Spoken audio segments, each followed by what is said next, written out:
Okay, we've done a little bit with events in the past, but I want to go a little bit further into what events are capable of.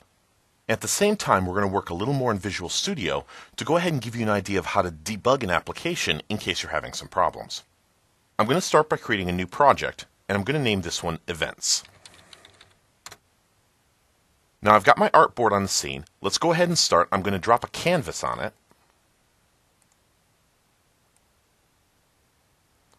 And with the canvas activated, I'm going to drop an ellipse.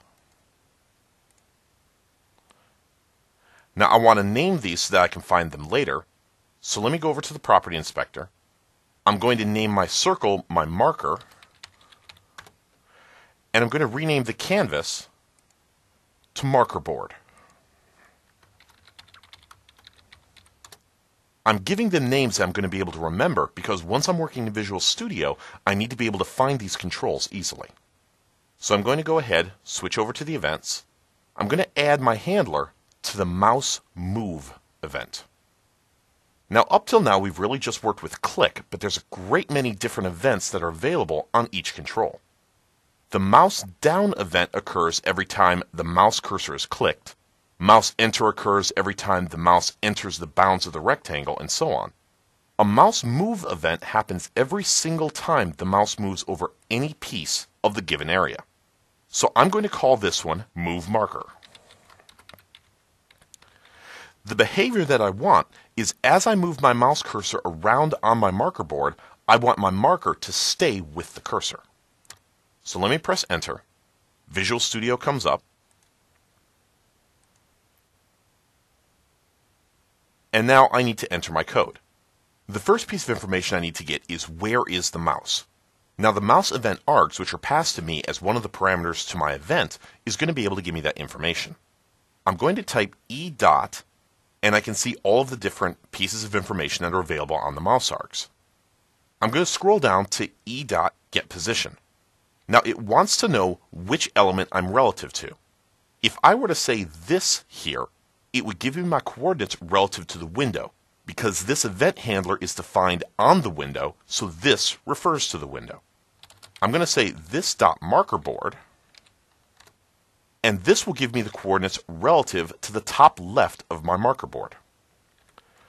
While I'm just working right now, I want to see those events as they happen. So I'm going to use a debugging command. I'm going to say debug.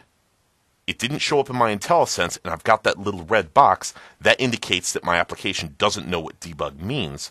Let me right-click it, and sure enough, resolve is one of the options. Let me resolve it, and that brings in the library that has all the information for debugging. So now I'm going to do a debug.writeLine. When I do a write line, what that does is it will print whatever text that I want to the debug window. Now the debug window, you can get that information either by using an external application called dbmon, which you can get if you do a live search for it. It's available from MSDN. Or, if you're in Visual Studio, all of your debug information will be presented for you while the application is running. The information I want to produce is where my point is. Well, in the line above, all I did was I got the position, I didn't actually hold on to it, so let's fix that.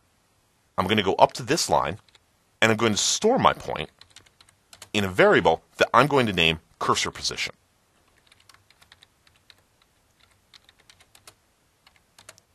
Now, when I do my debug.writeLine, I want to write out the cursor position. Although you don't always need to, it's a best practice that when you're taking an object and trying to write it out or convert it to a string, you use the toString method, which is available on just about every object. Now I'm going to save this, and this time when I press F5, I'm going to do it inside Visual Studio instead of in Blend.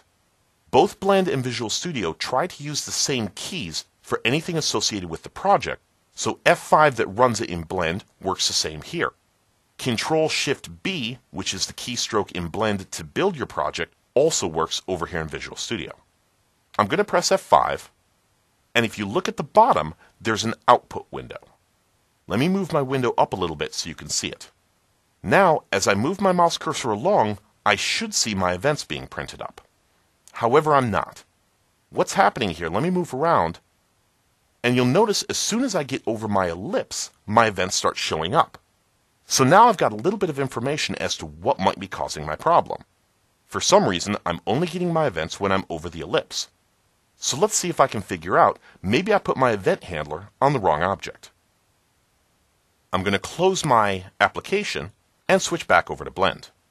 Now, as you can see, I went ahead and I have the canvas selected, and that's where I added the mouse move event.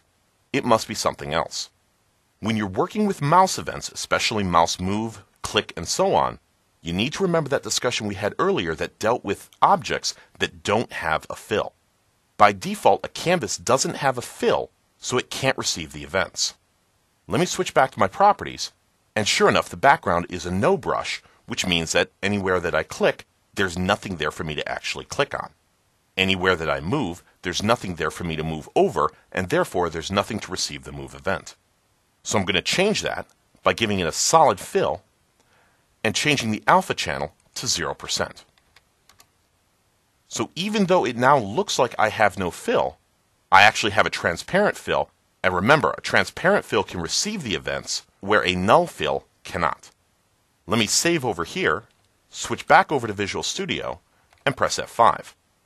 Now you'll see when I move my mouse cursor into the area of the canvas, I'm getting those mouse events.